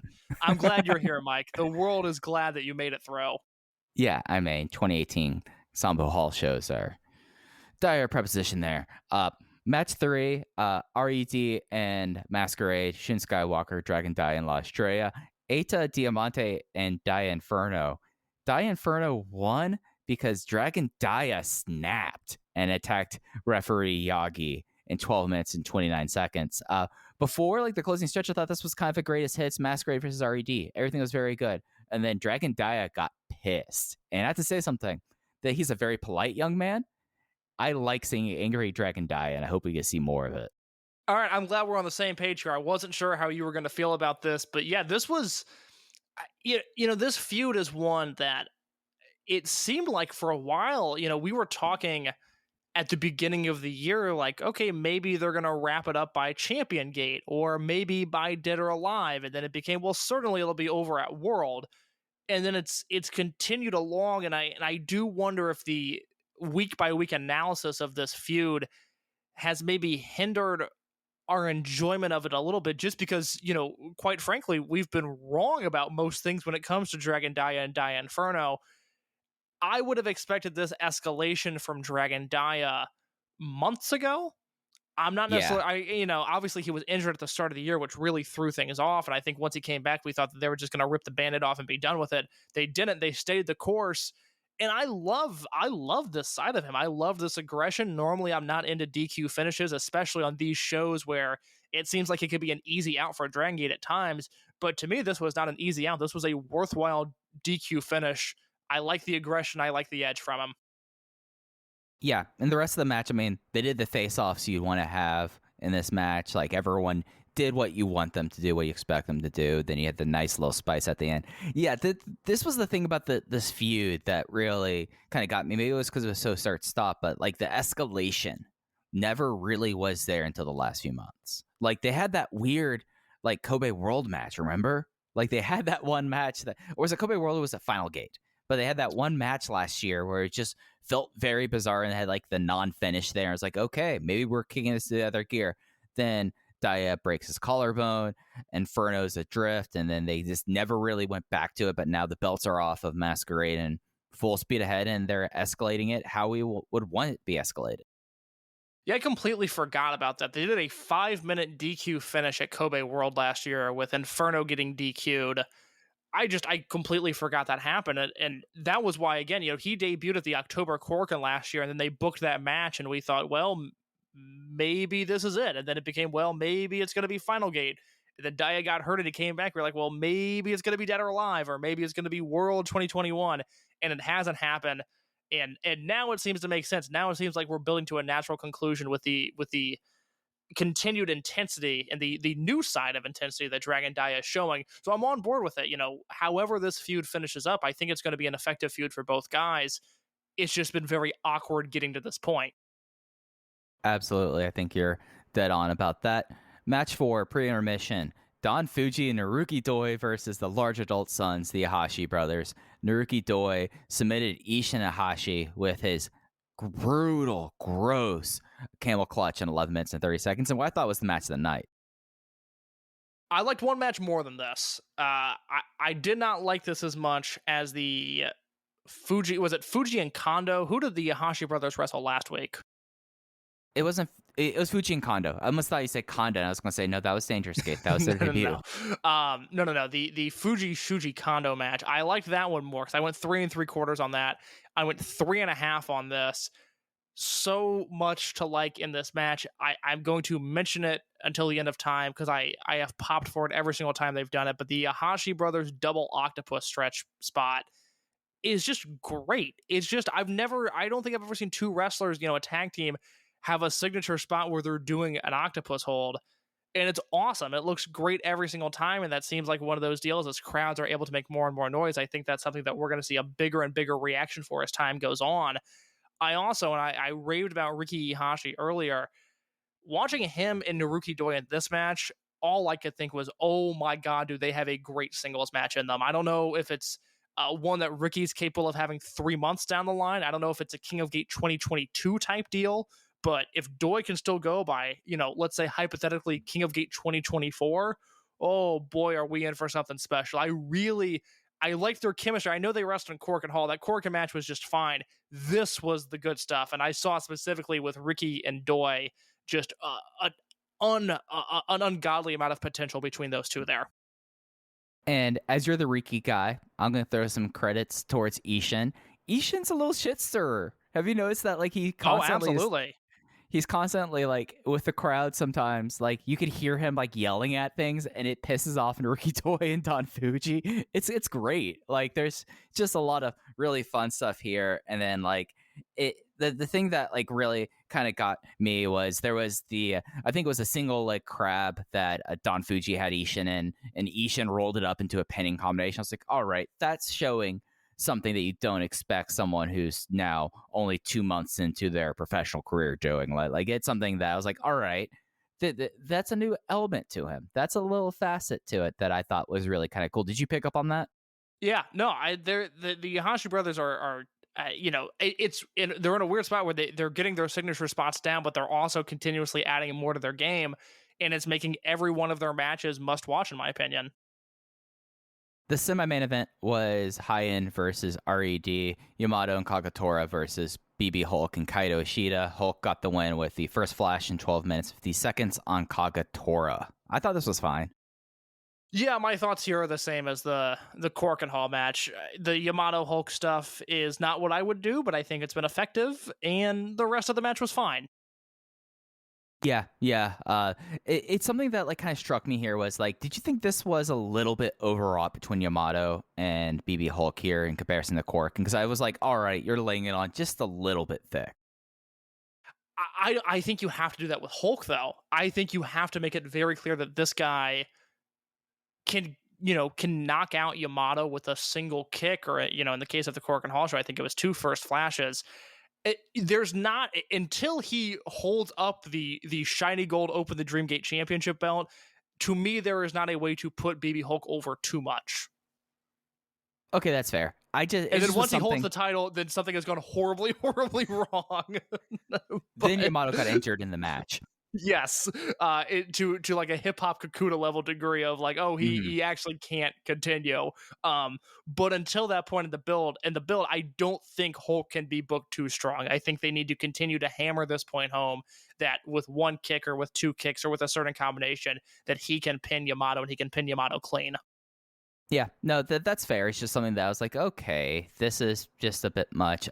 We had the formal challenge after this. Hulk now has a really weird laugh that like Ugh. again, like they're really like building up here. And Jay helpfully translated on Twitter. Yamato had probably one of the most damning lines that if someone else who used to be in this company would say this line 6 years ago would doom someone's career, saying, hey, if you were cutting a promo like this when you were champion, then you wouldn't have failed. So T-Hawk and El Lindemann are the current All Asia Tag Team Champions. Yeah, it's it was very much a Shima level promo from Yamato. It just was. I was like, oh, tell me how you really feel. Yeah, it was. We haven't really seen that since Shima would openly bash the millennials during their promo segments, where she would come out and go, "You guys fucking suck. Let the pros talk for once." Yeah, that was just something I was like, oh wow, okay. No, we really haven't seen a lot of that in the Ultimo era, where it seems like, you know, a lot of this roster's on the same page. It seems like a lot of different guys get along. The whole story has been making amends with guys who maybe were wronged in the past, and then Hulk gets shot on in this promo. Yamato comes out firing from the hip, and all of a sudden we were back in 2014. It just was one of those things that I was like, oh, okay, we're going there. Like, oh, all right, Yamato, we're on the same page here. That's fine. But damn, that just was insane. He's not wrong. He's not wrong at all. Like me and Yamato on the same page about that, but it just was very kind of pointed there. Main event, it was Natural Vibes and R.E.D. It was Kai, Sp Kento, and Haoh versus the Twin Gate champions, Susumu Yokosuka, King Shimizu, and Funky Jackie Kamei. Shimizu won with the aided King press in 16 minutes and 23 seconds. How about main event Funky Jackie Kamei? I mean, this guy. Hey, my guy. My boy's done it. My boy's done it, Case. This was a lot of fun. This was my match tonight. I went 3 3/4 on this. I did panic when I opened up because I thought, oh wait a minute, was Kamei in the second match? Did he team with UT? No, he was in the main event on this show. I didn't have my notes open for a second, and I got very nervous that I suddenly spread fake news on the Open the Voice Gate podcast. But no, main event Funky Jackie Kamei. I thought he delivered here, and you know, look, I like the in-ring action. There's not a ton I can say there. I will use this as a jumping off point, Mike, to get your thoughts on the Open the Brave Gate Championship Battle Royal that is coming up. Do you have a favorite going into that Battle Royal? Who do you think is going to win? So I have my sentimental favorite. I hope Funky Jackie Kamei wins. Yeah. I mean, it's something where you look at the rest of the class of 2020, and, you know, Sora Fujikawa, you throw it out there. So you're talking about Sp Kento, Hip Hop Kakuta, and you're talking about Funky Jackie Kamei. He's lagging behind the other two. Of course, it's not very fair to compare basically anyone to Sp Kento and like where they're positioned right now, but it's something that it feels like that this would be something that, you know, you get his first title shot underway. He's really come together. Like, he ate this wheelbarrow throw from Kai in this main event that was just like, this guy will just fly around, has no compunction about hurting himself, it seems like. And I think he could use the next step forward. I mean, you look at the other people in this match, Kagetora, most recent former champion, you know, don't really like, I mean, he could win it, but that doesn't, that seems to be going back to him a lot more quickly than expected. UT, I mean, I'm not going to complain about that whatsoever, but it just seems like that would be a little bit abrupt, even though UT's been getting a bunch of wins. Maria, we've talked about her. She got the big win on Korakuen, and they've been building her up for a while. I could see it. I mean, it's been a year since her last shot. Honestly, Bravegate might be below Jason Lee at this point, and then Punch and Sachi shouldn't come close to this title right now. So, to me, there's like only 3 people who should legitimately win this match, and it's Maria, UT, and Kamei. And if you put Funky Jackie Kamei in a situation where I could pick him to like get a title shot, I'm going to be choosing Funky Jackie Kamei. I've been Team Turtle Coon since day one, and I hope to see him win. I don't necessarily agree with the sentiment that the Brave Gate is below Jason Lee, but what I will say is that I do think Jason Lee versus Sp Kento in a Brave Gate match is below Kobe Sambo Hall. That is, to me, that is a pay-per-view level match. Yeah, on the that's second the right way to half put of it. the card. Yeah, look, I would love it if that's the direction they go, but I honestly think that would be underselling the match. I agree. I think Maria is a threat. I think UT is a threat. But something hit me watching this match that in the class of 2020, obviously Kamei and Sp Kento debuted at the same time, and they spent a lot of 2020 together teaming or squaring off in tag matches against one another. But since Sp Kento's turn in November of last year, these guys have touched 3 times before this match. They wrestled a 3-minute match on the December 2020 Korakuen Hall show. That was the continuation of the main event where Hip Hop Kakuta became Hip Hop Kakuta when he turned heel, and then Kamei fought with the Torimon generation to take on R.E.D. They wrestled again in a non-televised match in Kamei's hometown in a multi-man tag in January, and then they did the same thing in June. This Kyoto match was, for all intents and purposes, the first real match that Sp Kento has had against Kamei in any form or fashion, whether it be Takedo Kamei or Funky Jackie Kamei. They have held these guys apart for a year, and I think that's notable, and I think that's intentional, and I think they're going to rip the Band-Aid off, and I think they're going to do that Open the Brave Gate match in Kobe Sambo Hall this upcoming weekend. Yeah, and it's something that, I mean, they've kept them apart intentionally. It's also because, Sp Kento went to the moon, and Kamei, they were still like holding off, and then he was going to join Natural Vibes. Sadly, then he broke his, did he have a collarbone too? He had something awful. I don't remember what it was, but it sounded really painful. Yeah, and it's something that I expect this to be a feud and like a generational rivalry to pick up throughout their career. But at like this point, there is a big point of divergence, I would say. Like, this is the time to get this match in now, unless they're going to be in a bunch of like twin and Dragongate matches with each other, because Sp Kento's going at a certain incline that Takedo Kamei is not. I'm sorry, Funky Jackie Kamei is not, and that's fine. So I think this is the time to do it because of that. Because who knows, next time you would really have it outside of a King of Gate context. Yeah, you see the amount of, R.E.D. versus Natural Vibes multi-mans that have been spread throughout these cards this year, and I think it would have been really easy to have, Susumu and Shimizu and Kamei against Sp Kento and Kai and Eita or whatever. To me, it's very intentional that they've kept them apart, and like you said, this is the time to do that match. That's a great point that I really hadn't even considered, was if you're going to do a singles match between these two and have it be somewhat competitive, I think it has to be now. I think that strengthens my case of, I think we're going to get SBK versus FJK this weekend. Yeah, and you look at the rest of the cards, and we'll go over them to close out the show here, and it's something that, like, given what the rest they've announced on the 16th on Sunday, it makes sense. Like, I wouldn't be completely, I don't think that's a bad main event for a second night in Kobe Sambo Hall. There's enough stuff there that I think fills out the card pretty well, so you're not just thrusting Funky Jackie Kamei, who I think this was his first main event in Kyoto, just suddenly in there. I think that they've kind of created a situation and an environment where this match can happen and won't feel out of place. Whereas 6 months from now, I feel like it would be very out of place. Is Sp Kento versus Maria, in terms of the fan base, a stronger main event than SBK versus Kamei? Maybe.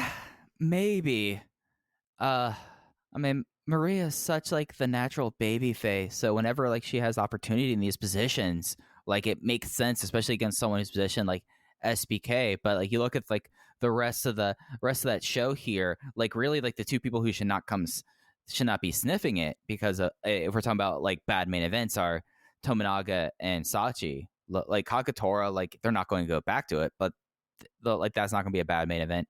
UT would not be a bad main event. So I mean, like you could, I feel like that the situation is comfortable enough for Maria or Kamei here, and of course, as we said, Jason Lee versus Kamei or not Kamei, SBK here is selling that match short here. So I think those are the two matches that I feel like would be appropriate. Yeah, I think maybe I have a poor read on this. I think Kamei at this point is probably a bigger deal than Maria is. I think UT still has an edge on Kamei, but given the fact that it's a 2-night deal, it seems like you got a pretty strong undercard with what the Yahashi brothers are doing on night 2 of this Sambo Hall show. I think Kamei versus Sp Kento would be a fair main event, and if not, then you put that high end versus R.E.D match at top, and you call it a day. Yeah, I think both ways you're pretty okay with that. And should we talk about the Sambo Hall shows before we get into Dragongate Noah? Okay, so let's because I don't have a ton to say on these shows. There's only a few matches here that really stick out for me. So let's quickly go through Kobe, and then we'll talk about Noah and get out of here. All right. So actually, I didn't realize that this is a day-night doubleheader. I thought these were across 2 days. Oh, that might have been a typo. Yes, it's a typo. They are. It's Saturday and Sunday. Yeah, so the 15th is we have the full card here. We have Masquerade versus R.E.D, Shun, Minora, and Daiya versus Haoh, Diamante, and Inferno. Dragon Kid and Yasushi Kanda versus Eita and Sp Kento. That's interesting. We have the Hashi brothers versus Don Fuji and Takashi Yoshida. We have the KZ comeback match. Haven't talked about this at all. KZ has made his return. He's a very stubborn person. He's coming back very quickly. It's KZ, Susumu Yokosuka, King Shimizu, and Genki Horiguchi versus Masaki Mochizuki, Naruki Doi, Shuji Kondo, and Problem Dragon. Well, that kind of telegraphs things a little bit there. And then the other non-Battle Royal match is High End versus R.E.D. Just a Dreamgate preview. It's Yamato Bensuke versus Hulk, Kai, and Ishida. And as we were just talking, they opened the Brave Gate #1 contender, Royal Sambo, Battle Royal, Kakatora, UT, Yosuke Santa Maria, Funky Jackie Kamei, Jason Lee, Pancho Managa, and Sachihoko Boy. The next night is the 16th. It will be SB Kento defending against the Royal Sambo winner. Other matches on the card, we have Shun, Daiya, and Estrella versus Eita, Diamante, and Daiya Inferno. Boy, that's pretty much like those that's the combination I'd want out of R.E.D and Masquerade right now, to be honest. And then we also have 8-man tag, High End, Yamato, Dragon Kid, Keisuke Okuda, Benkei, BB Hulk, Kai, Ishida, and Haoh.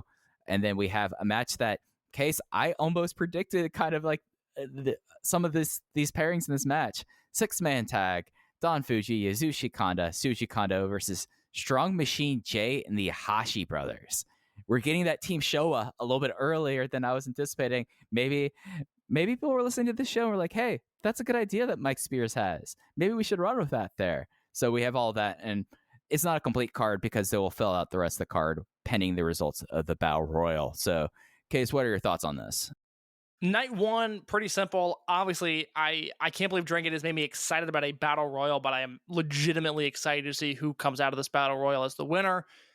Dragon Kid and Kanda versus Eita and Sp Kento. Do you remember a 2-on-2 match with Eita and Sp Kento teaming before this?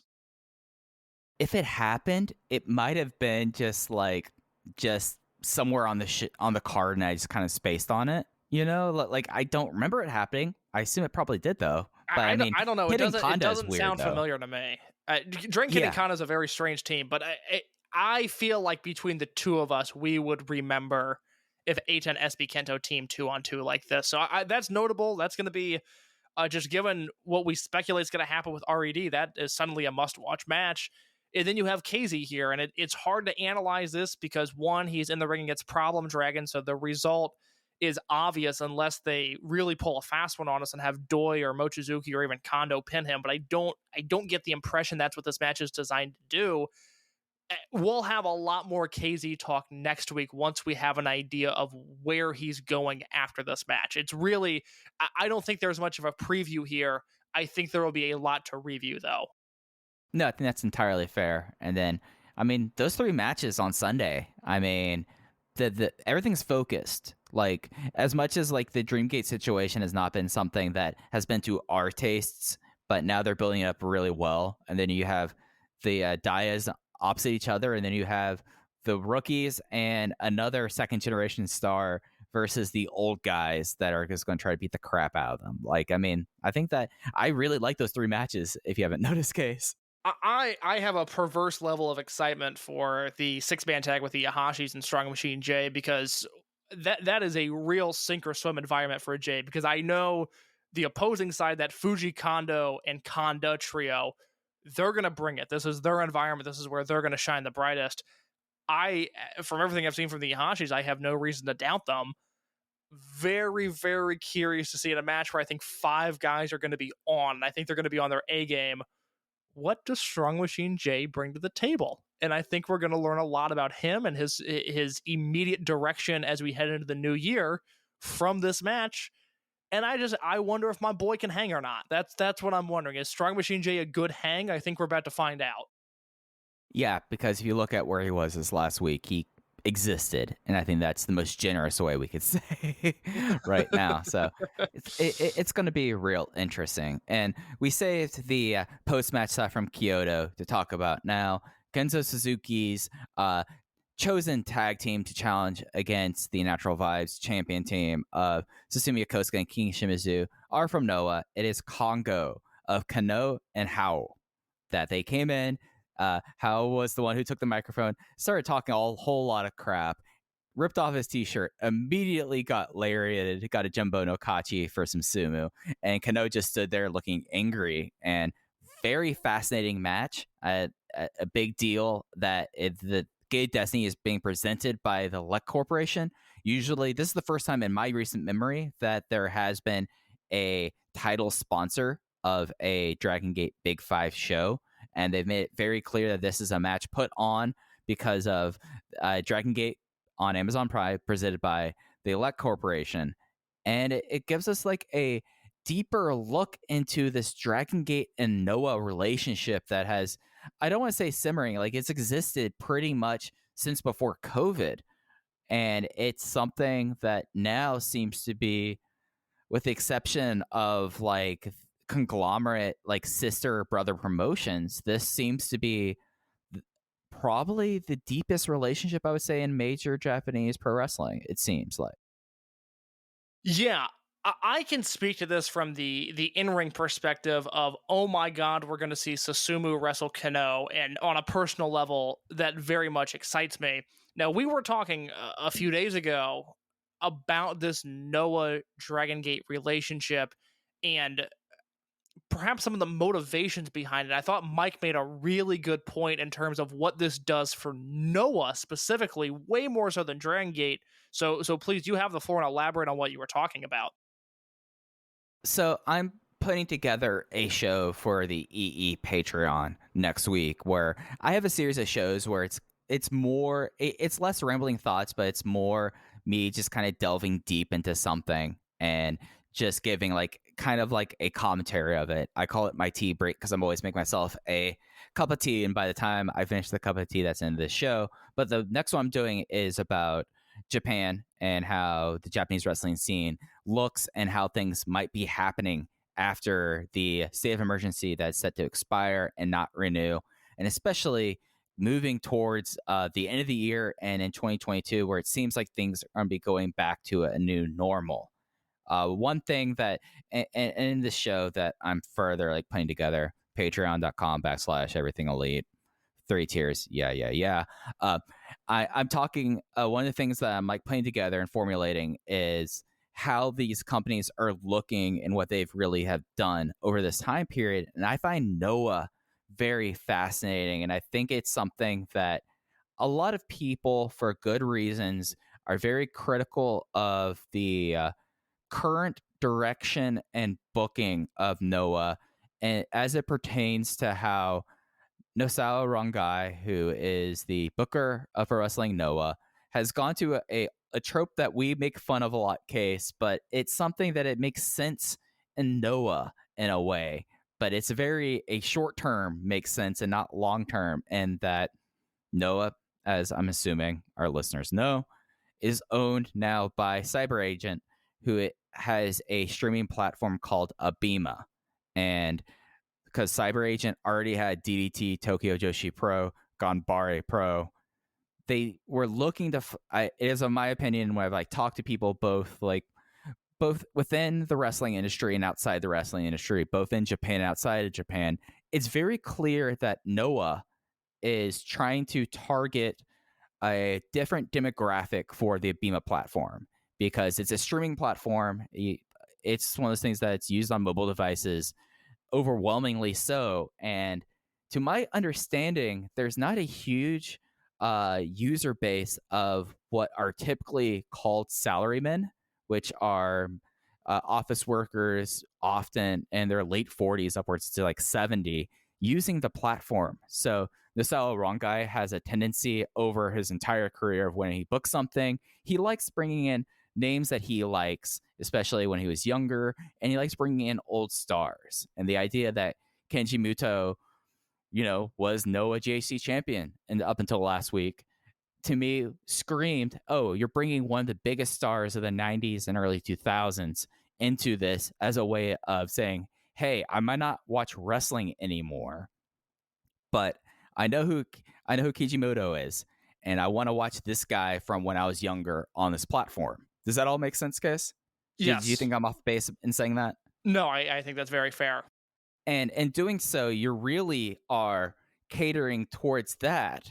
And yeah, the Noah fan base, like I have no concept of what like the true Noah fan base is right now. I'm not certain if Noah does. It's gone through so many different iterations, especially since the passing of Mitsuharu Misawa, that it's very, I don't think I'm off base in saying it's very fragmented. It's not as like cohesive as you would consider like a DDT fan base or the New Japan fan base under Bushi Road. But by going hard towards like, frankly, tradition and real Japan Pro style kind of stuff, you're going to get like a certain kind of audience there. However, you're still going to need people to like flesh out the cards. Masaki Mochizuki has been working in Noah pretty consistently since 2019, I want to say. 2019? Yes. So they bring in Masaki Mochizuki, who has done this before. And now like Eita's there. Now Eita is now JHC Junior Tag Team Champion of Nosawa. And it's something that we've talked to some people that are like, you're not way off base, and at least in your interpretation of it. I think that Noah is using these Dragongate stars, who the Dragongate fan base, very singular, very devoted to Dragongate for the most part, specifically saying like, hey, Eita, big star, big merch mover. He's showing up in Noah now. Well, I need to go check out Noah because I want to follow my guy in Noah.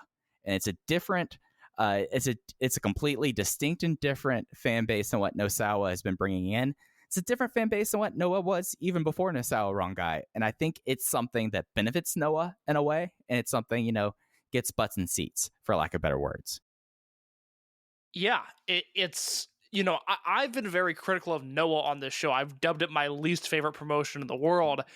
Not because I hate the talent, although I'm not really a Kitamiya guy, and I don't like prime Muto, so imagine how I feel about crippled Muto or, old man broken down Muto. It just does absolutely nothing for me. But there's talent on this roster. Between the Dragongate guys they're bringing in, the juniors like Ohara, guys like Kenoh, guys like Nakajima, who... it certainly has a claim to be the best wrestler in the world right now. If he's not, he's certainly in the top 5. Masato Tanaka, who never breaks down. There's talent on this roster, and I have felt like for so long, especially in the juniors division. But big picture even, I feel like that talent has been mismanaged. I feel like they've been led down the wrong path with Nozawa's booking. But I have to give Nozawa credit. The partnership with Dragongate, the way I see it and the way you see it, is a very, very calculated move to get more eyeballs on the streaming service, and more so with Eita than with Mochizuki. We asked somebody who would know better than us, somebody who lived in Japan for a long time, what do you think the Noah fan base thinks of this? And they, what do you think the Dragongate fans think of this move? And they're like, well, they probably care about Eita going at this point. Mochizuki, it matters to Mochizuki's fans, but not to the big picture. This is... for as much crap as we give Nozawa, and it is all warranted, this is a brilliant move by him. I'm really excited at the prospect of whatever this relationship becomes. Yeah, and it's something that it gives the Masaki Mochizuki there, he was not going to be focused on. He's still not really being focused on. I mean, the fact that he was in the Dreamgate picture was something I was like, oh, this might be it. Just because of his age and the generational shift that is ongoing in the company. But it provides an outlet in a lot of ways, similar to an outlet they had with All Japan. That obviously that relationship, I don't think it's negative. It just it's not happening right now. For if you look at champions that Case mentioned earlier this year or earlier this show, yep. But it's something that provides like another avenue. It gives Eita right now. He gets opportunity to play Perro Aguayo Jr., his favorite wrestler of all time. So it makes sense there, and it'll be like a nice kind of situation that like I think that if they're going to continue sending people from Dragongate over there, it will be like, of course, it'll be like the person that they're going for, like the person we talking about Eita. People are there for Eita, but like with like people on this roster who tend to disappear, for a lack of a better words, like Benkei. Like, is he going to be someone that's going to immediately look dwarfed on that roster? Maybe in some cases, but it gives him something to do. For the junior division, I'm not going to even try to comprehend how he books that junior division. It could, provide not only depth there, but for like people that, we've talked about this for like the last couple of years, Case. It's going to get more and more difficult finding ring time for people. So having people like show up there and get the reps that they need, I think that's a pretty good move. So it's interesting. And then, of course, like now Dragon Gate's getting like returns and having Kenoh and Haoh challenging for the Twin Gates. And I don't think I would suspect to see a lot more coming Dragon Gate's way. But it's one of those things that as I was putting this all together, Case, I thought this was all kind of fascinating. I threw this idea at you. I think I took you aback by by like this theory here. And it's going to be very fascinating for me to see it going forwards, because I feel like that this is something that there could be a lot of legs here. And of course, Dragon Gate has had a history of Noah. I mean, the JHC Junior Tag Team Championships, Eita's not the first Dragon Gate person to win those titles. Like, that was a long kind of thing. I think it was for a better part of a year that those belts were defended in Dragon Gate. So it's going to be fascinating. It's just something that with Kenoh and how challenging for the titles. Am I pronouncing Haoh's name right? Is it pronounced Haoh? That's what I'm going with until I'm told otherwise. Okay. So it's just something that would be interesting to see going forward, basically. It's very interesting with Eita specifically, because he is, right now, for all intents and purposes, the biggest star in Dragon Gate. And him partnering with Nozawa in particular is incredibly interesting, because what we know about those two on a personal level, it seems like they have a ton in common, meaning that they both love Mexico, basically. And for Eita to be in a position of power within his promotion, and Nozawa to, in a strange twist of fate, to be one of the most powerful men in the world of professional wrestling, I think this relationship will certainly be longer than the 2007-2008 relationship that we saw between these two promotions. And while I love what those two did a decade and a half ago, I think this could be even more interesting. So I'm very excited at the prospect of it. It's probably not going to happen, and this is a Noah spoiler. If you have still not caught up on that show, skip ahead 15 seconds. I really want Nakajima back in Dragon Gate for one more match. I don't know if it's going to happen because he is the Noah champion, but a man can dream. Of course. I don't think I was planning on talking about this, and it's kind of a weird addendum. Should we talk a second about Nosawa's relationship with Dragon Gate, guys? Because it's kind of interesting. Please, go ahead. So, to my understanding, Nosawa was in Mexico all during, like, Torimon, Mexico. And he was someone that, like, it's very similar to Okamura and CMLL. He was someone that helped out a lot of Japanese wrestlers when he was over there. And it kind of formed, like, a friendship there that, I mean, existed. Like, I mean, there were Dragon Gate guys on the Tokyo Gurentai produce shows for a long time. I mean, we were making jokes maybe last year about how long Masaki Mochizuki were like the Tokyo Tag Team Champion.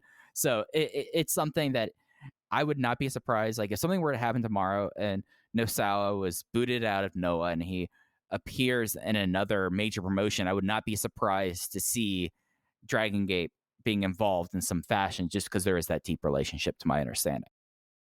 Yeah, I mean, outside of Sugi, it seems like Nozawa has friends everywhere in Japan and in Mexico, and that's to a degree a pretty valuable ally to have. Yeah, so it's very interesting. It'll be something to kind of track going forward. But man, we almost went 2 hours this week. We knew this was going to be a big show. This was the dessert. Do you have anything else you want to touch on before we get out of here? Before we get into hour 3 of the show? Do I have anything else? I don't think so. We covered Kobe. That Battle Royal's coming up this weekend. We talked about Nozawa. We talked about Paraguayo Senior, and we talked about Sp Kento. That's all I want from a podcast. I think I'm good. All right. So you can follow us on Twitter at OpenVoiceGate. You can follow Case at _InYourCase. You can follow me at FujiHeya. We'll be back next week talking about this Kobe Sambo Hall doubleheader and talking about this Battle Royal and Sp Kento's Brave Gate defense coming up this Sunday. So that's going to do it. We'll catch you next time. Take care.